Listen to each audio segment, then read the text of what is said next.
बिस्मिल्लाहिर्रहमानिर्रहीम अस्सलाम वालेकुम। आज जो हम बात करेंगे वो इंग्लिश के एमसीक्यूज़ पे बात करेंगे जो कि सिर्फ टेंसेस से रिलेटेड होंगे। जो टेंसेस से रिलेटेड सारे एमसीक्यूज़ हैं जिन पे आज हम डिस्कस करेंगे, क्योंकि टेंसेस से रिलेटेड एमसीक्यूज़ डिफरेंट टेस्ट में आए जाते हैं, लाइक पीएसटी, जेएसटी, एचएसटी जो कि जॉब की टेस्ट हैं, एफपीएससी की हो गई, NTS head master Sukkur IBA की टेस्ट हो गई, किसी यूनी एंट्री टेस्ट हो गई, किसी भी यूनी में जब हम एडमिशन के लिए टेस्ट के लिए बैठते हैं या किसी जॉब के लिए हम टेस्ट में जाते हैं तो वहाँ पर जो एमसीक्यूज़ आते हैं वो मोस्टली टेंसेस से रिलेटेड होते हैं। तो आज का जो ये वीडियो है इसमें जिन एमसीक्यूज़ पे हम बात करेंगे, डिस्कस करेंगे, वो सारे टेंसेस से रिलेटेड होंगे। तो हमारा जो फर्स्ट क्वेश्चन है, फर्स्ट एमसीक्यू है, I dash working all afternoon and have just finished the assignment. अब यहाँ पर जिस तरीके से हमें ऑप्शन दिए गए ए बी सी डी और जो ये हमें टेंस दिया गया है, और इस जो ये टेंस है वो हमारा पास्ट परफेक्ट कंटिन्यू है, क्योंकि जो वर्किंग है वो आफ्टरनून से उन्होंने मतलब करे ही जा रहे थे और उन्होंने अभी जस्ट ख़त्म किया है। तो यहाँ पर हमारा जो सूटेबल आंसर है वो है had been. I had been working all afternoon and have just finished the assignment.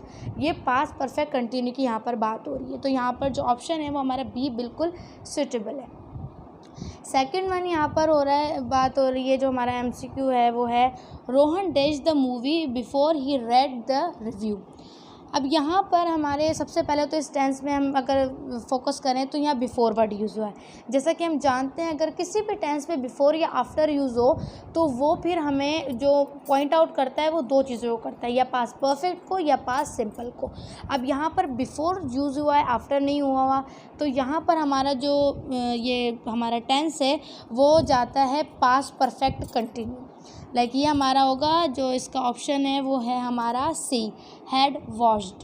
Rohan had watched the movie before he read the review. तो ये हमारा इसमें क्वेश्चन नंबर जो हमारा एमसीक्यू नंबर 2 है उसका ये सी हमारा आंसर होगा। थर्ड वन है ही dash in the States but he still does not have a command over the English language. अब यहाँ पर ये स्टिल रह रहा है, मतलब यहाँ पर अभी वो रह रहा है, मतलब ये प्रेजेंट कंटिन्यू है। तो अब यहाँ पर जो हमें आंसर दिए गए हैं उसके हिसाब से यहाँ पर जो सेक्शन हमारा आंसर हमारा बी है, हैज़ बिन लिविंग, क्योंकि ही के साथ कॉमन हमें पता है, कॉमन सेंस है कि ही के साथ हमेशा हैज़ यूज़ होता है। और दूसरा पॉइंट आउट इस टेंस में ये हो गई बात कि वो कंटिन्यू है, प्रेजेंट कंटिन्यू, वो स्टिल वहाँ पर रह रहा है। तो हमारा यहाँ पर आंसर होगा he has been living in the States but he still does not have command over the English language. तो ये हमारे एमसीक्यूज़ नंबर 3 का जो आंसर है वो है बी, हैज़ बीन लिविंग। हमारा एमसीक्यूज़ नंबर 4 है by the next month we shall dash the project. अब यहाँ पर जो बात की गई है वो फ्यूचर की बात की गई है, अगले महीने की बात की गई है। तो यहाँ जो हमारा आंसर है वो है डी, हैव कंप्लीटेड। हमारे 4 आंसर जो हमारा है एमसीक्यू से उसका आंसर है D, have completed. By the next month we shall have completed the project, क्योंकि शल और विल के साथ तो हमें पता है हैज़ और हैड कभी लगता ही नहीं है। तो यहाँ पर हमारा ये हो जाएगा, फ्यूचर की बात भी यहाँ पर की जा रही है, इसलिए हमारा हैव कंप्लीटेड होगा। Number 5, every boy and girl in the class today. अब यहाँ पर हमारा जो 5th एमसीक्यू से है उसमें बोला जा रहा है every boy and girl dash in the class today. ये हमारी प्रेजेंट की बात हो रही है क्योंकि ये टुडे है यहाँ पर वर्ड यूज़ हुआ। लेकिन अब यहाँ पर हम कंफ्यूज भी हो सकते हैं, क्योंकि यहाँ पर जो हमारा ए है ऑप्शन आर प्रेजेंट वो भी सूटेबल है, क्योंकि बॉय एंड गर्ल बोथ हैं, तो हम लोग प्लूरल के हिसाब से आर भी लगा सकते हैं, बट यहाँ पर हम ये नहीं लगाएंगे। यहाँ हमारा आंसर होगा बी, इज़ प्रेजेंट। अब वो क्यों?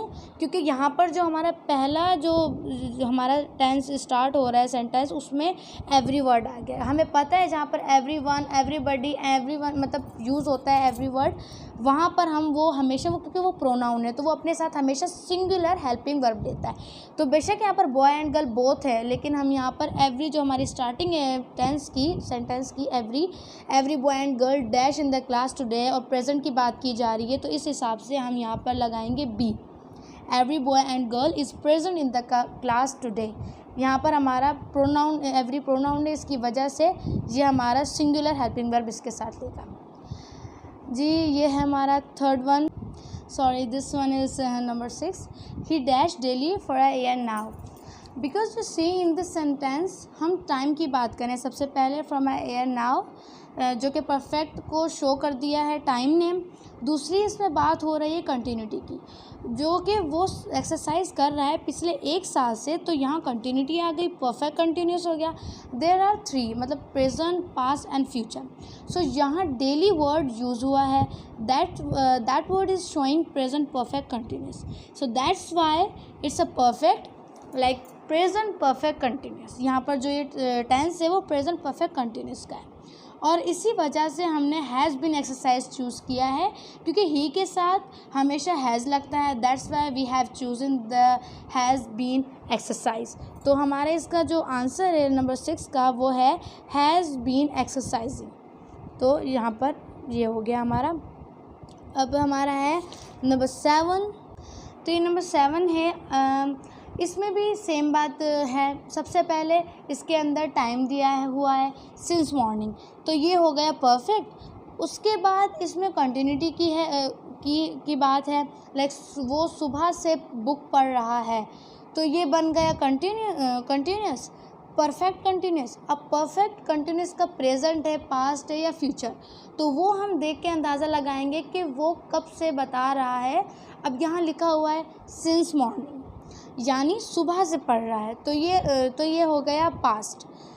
अब हम पास्ट का एक ही हेल्पिंग वर्ब होता है, हमें पता है, बेशक कोई भी सब्जेक्ट हो, I, we, he, she, it any name, कुछ भी हो, it doesn't matters, all that matters इस पास्ट के अंदर हैड लगता है।